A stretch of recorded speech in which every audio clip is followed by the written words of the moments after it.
Uh-oh.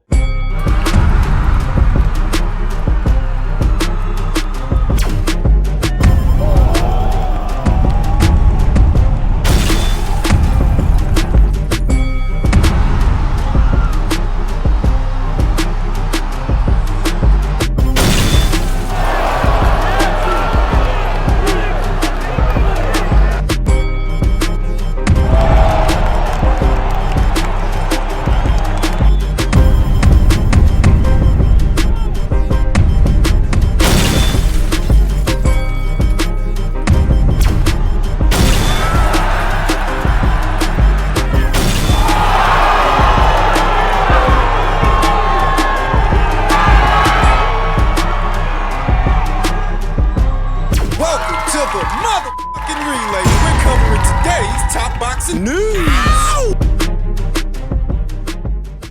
Okay, we'll start with this, a WBN exclusive. Manny Pacquiao wants Rolly Romero, not Mario Barrios, next. You would have thought their contest ending in a draw, Manny would have wanted to run it back with Mario. Manny Pacquiao bids to continue his remarkable comeback trail in his late 40s, but right now Mario Barrios is not his first choice, WBN can confirm. In an exclusive conversation with World Boxing News, Pacquiao's right-hand man and MP Promotions president, Sean Gibbons, confirmed the Filipino legend's intentions. No Barrios at this time. Manny is looking at Rolly Romero for the WBA title. Manny wants meaningful fights at 46 to make history, Gibbons exclusively told World Boxing News. However, while Romero is firmly on the radar, Gibbons was careful not to oversell the situation. But there is nothing right now. Romero is one of the fights mentioned for Manny, he clarified. At the same time, Rolly already has a mandatory challenger in the queue in unbeaten Shakram Gayasov of Uzbekistan, who is promoted by Matchroom. And Shakram has been in the queue since before Rolly became champion, since before he was elevated, I should say. I mean, how long now has Shakram been waiting in the queue? He's been waiting in the queue since before Rolly was elevated to full champion, since before Boots beat Stanionis for the belt. He's been there a while already. It was actually Stanionis who was supposed to have fought him, but he never did. He unified with Boots. So is this year going to come and go without the WBA putting any pressure on Rolly to satisfy his mandatory? Probably. As talks continue for a potential Pacquiao versus Romero fight, Pacquiao is lining himself up for Rolly, the outspoken former WBA super lightweight champion, in a bid to add yet another layer to his Hall of Fame career. Pacquiao already made history by capturing world titles in 8 weight classes. If he manages to dethrone Romero at 147, he would extend his record into truly uncharted territory. For that to really matter, for that to qualify, you'd have to view Rolly Romero as a legitimate world champion, and I don't. It's absolutely ridiculous that he has a welterweight title, having not fought a bona fide welterweight. Having defeated Keith Thurman to become the oldest welterweight champion in history 6 years ago, Pacquiao could extend that feat by a further 78 months this December. The Filipino legend had opened up to WBN regarding a potential clash with Gervonta Davis, naming the Baltimore man as his first choice. However, Tank chose to fight Jake Paul in a Netflix crossover exhibition later this year, leaving Pacquiao out of the loop. I think that's what gives it away, that Manny's strapped for cash and he needs money. That's why he's fighting again. They dress it up like it's all about his Hall of Fame career and it's all about his legacy. But what would fighting Gervonta Davis, who still campaigns as a lightweight, do for his legacy? Nothing. The only virtue of facing Gervonta Davis would have to be his would-be marquee value. That Pacquiao versus Davis makes for a big money fight, theoretically. Asked for his take on Gervonta moving away from the traditional fights, Sean Gibbons of Manny Pacquiao Promotions was diplomatic. Everybody has the right to choose what they want to do. God bless him and good luck to him, he told WBN, with Pacquiao weighing up Romero and other potential opponents, including Barrios again. A fight looks set to land at the MGM Grand before the end of the year. The 8-weight world champion aims to further cement his status as one of the sport's greatest icons, and Sean Gibbons outlined, Pacquiao isn't interested in routine paydays. So he says, but if this was all about legacy, Why would you have looked at Gervonta? Stuff like this is why boxing in America ain't what it used to be, and a lot of boxing fans, even the hardcore ones, are growing bored with the sport and all of its chicanery. Rolly shouldn't have a belt. And that's the first problem with this entire fiasco, that the WBA literally manufactured a belt out of thin air for Rolly's fight with Ryan Garcia. Neither of those two guys faced any legitimate welterweights, but they made up a belt for them to fight for. Rolly won. So Rolly ends up with a Reggie belt and in a pole position to be elevated to full champion once Boots Ennis left the division. What the WBA should have then did was immediately order a fight between Rolly and Shakram Gayasov. It stands to reason that guy's been waiting for a while now, but because you guys don't want to do your job... Always doing favors for Al Heyman's fighters. Romero versus Pacquiao is a conversation. Do I have any interest in seeing a 46-year-old Manny Pacquiao labor with the likes of a Mario Barrios or a Rolly Romero? No. No. It's sad to see. It's sad to watch. These are guys that Manny Pacquiao, in his prime, would have chewed up and spat out. Listen, I don't even think the Barrios fight was a real fight. I firmly believe, based on what I saw, Barrios was instructed to go easy on the old-timer, but just for argument's sake, let's take it at face value, and let's say that was a legitimate fight. It wasn't rigged, and it wasn't fixed. If you needed any further indication that Manny's not who he used to be, drawing with Mario Barrios should be the smoking gun. That should be all the evidence you need that Manny's not what he was anymore, and he probably shouldn't be fighting. And on pay-per-view, at $80 a pop, at a time when everybody in the combat sports world is moving away from that model. What do you think a Romero fight would be on? They're gonna bill that as a pay-per-view if they do it, but do you out there want to pay $80 to see that? Affording Manny Pacquiao these opportunities that rightfully should be going to other fighters on the premise that he's an 8-weight world champion and he's a legend. Give me a break. The only reason you guys are doing this is because you figure seeing that Manny is still fighting is gonna tug on people's heartstrings, and you can make more money if he has a belt than, say, if Mario has a belt, or if Rolly has a belt. That is all it is, and that's why boxing, especially in America, doesn't feel exciting anymore. It's like a poorly written drama, more like a sitcom. It's a joke. Boxing doesn't even feel like a sport anymore. You yourselves as boxing fans can predict the angling just as well as I can. When you guys heard that Manny was coming back, you knew it wasn't to fight guys like Boots, and it wasn't to fight guys like Brian Norman. It was to fight more PBC scrubs. In what is one of the weakest welterweight eras I've ever seen. And why is it weak? The sanctioning bodies aren't moving their ranks along. They're keeping them frozen so that guys like Mario can have a title. Guys like Rolly. Mario has a mandatory in Suleiman Sissoko. Rolly has a mandatory in Shakram Gayasov. The better fighters and the better talent isn't allowed to permeate to the top because the sanctioning bodies ain't ordering these fights. So we end up with an even weaker welterweight division than it should be. Neither of those two guys should have belts right now, and Manny, God bless him, and his legacy, I don't want to see him fight anymore. His best days are behind him. And just in keeping with the theme of faded glory, I'm sure all of you have heard by now that boxing legends Floyd Mayweather Jr. and Mike Tyson are set to compete in an exhibition. The trend continues. Boxing legends Mike Tyson and Floyd Mayweather agreed to compete in an exhibition match next spring. The event will be put on by CSI Sports Fight Sports, but details regarding a location, date, and where the fight will be broadcast have yet to be determined. I've been doing this for 30 years, and there hasn't been a single fighter that can tarnish my legacy. Mayweather, 50-0 with 27 KOs, said in a news release. You already know that if I am going to do something, it's going to be big, and it's going to be legendary. I'm the best in the business of boxing. So he says.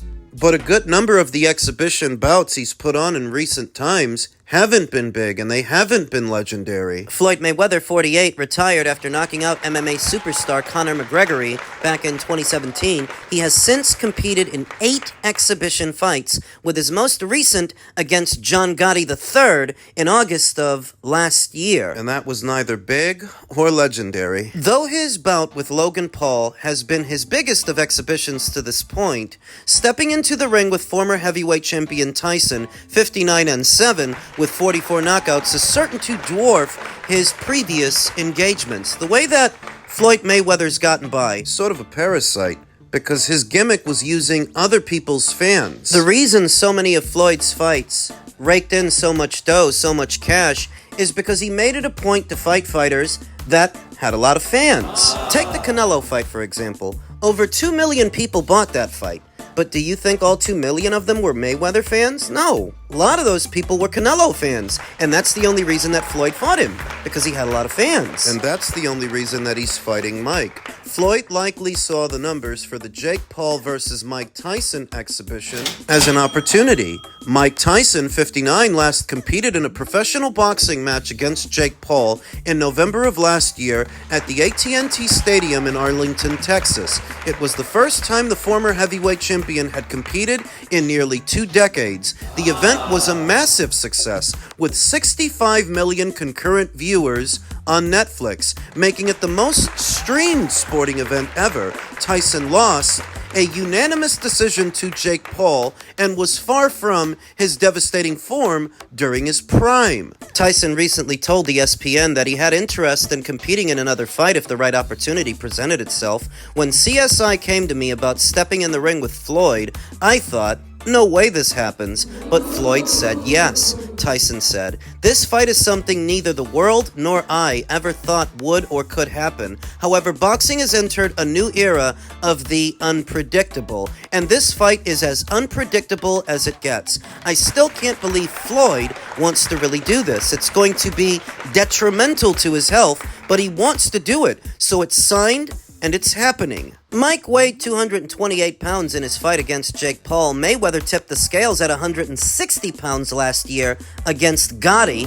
Mike Tyson and Floyd Mayweather are 2 of the most compelling names and personalities with lasting legacies in all of sports. They are 21st century icons, said Richard and Craig Meehl, co-founders of CSI Sports, Fight Sports. Tyson versus Mayweather will break every broadcast, streaming, and economic record set by Mike Tyson last year. We are planning a robust promotional campaign complete with weekly premium storytelling and worldwide marketing reach. The event itself will be in a world-class venue and be presented to a global audience with the new in-ring technology elements that will reshape how boxing is presented and scoring is achieved for years to come. Details regarding the number of rounds, weight, and more will be revealed at a later date. Yeah, that sounds like a lot of bullshit. A lot of good ideas that you're hoping someone else pays for. Because what I immediately noticed is, this is not like Jake Paul versus Mike Tyson. Jake Paul versus Mike Tyson was put together and paid for by Netflix. And that's what I think these guys are hoping for. That Netflix will pick this up and pay for it to happen. Because think about when they're announcing this. They're announcing this now? For the spring of next year? It sounds to me like you want to get a campaign going to get people behind this exhibition, so you have that to pitch to a Netflix or some other major broadcaster. That's what I think. Oh, you've announced the fight and the fighters, but you haven't announced the proposed location, and you haven't announced the proposed broadcaster for the fight. Those are major details that you're hoping you can iron out in between now and the time you pitch this idea to a major broadcaster. Otherwise, where's the money supposed to come from? Pay-per-view? Who's going to give the fighters their guarantees? And then you think about Floyd and his parasitic way of doing business. I mean, he's latching on to a Mike Tyson exhibition. He's willing to do it because he by himself hasn't been able to generate much with these exhibitions. The biggest one he had was the Logan Paul exhibition on Showtime for obvious reasons, because whether you like him or not, Logan is very popular. He's on the WWE now, for God's sake. But Floyd, while being very well known, he isn't necessarily well liked. He's had about 8 exhibitions, you understand. 8 of them. So where were Floyd's legions of fans for the Don Moore exhibition? Or the 2 fights with John Gotti III? The one he had with that British guy where they didn't sell no tickets. Floyd, by himself, is not that well liked, even if he is well known. He needs to latch on to someone else for it to be big. And Mike Tyson, his name is still worth a lot of money. Last year's Netflix exhibition is proof of that. So here comes Floyd, once again, trying to capitalize off of someone else's fanfare, someone else's fans, because his own... They haven't been buying his pay-per-views, of which there have been several. Like I said, he's had about 8 exhibitions, and the only one that sold anything was the one with Logan Paul. He sees his former protege about to do the dance with Jake Paul, and he wants to steal the spotlight.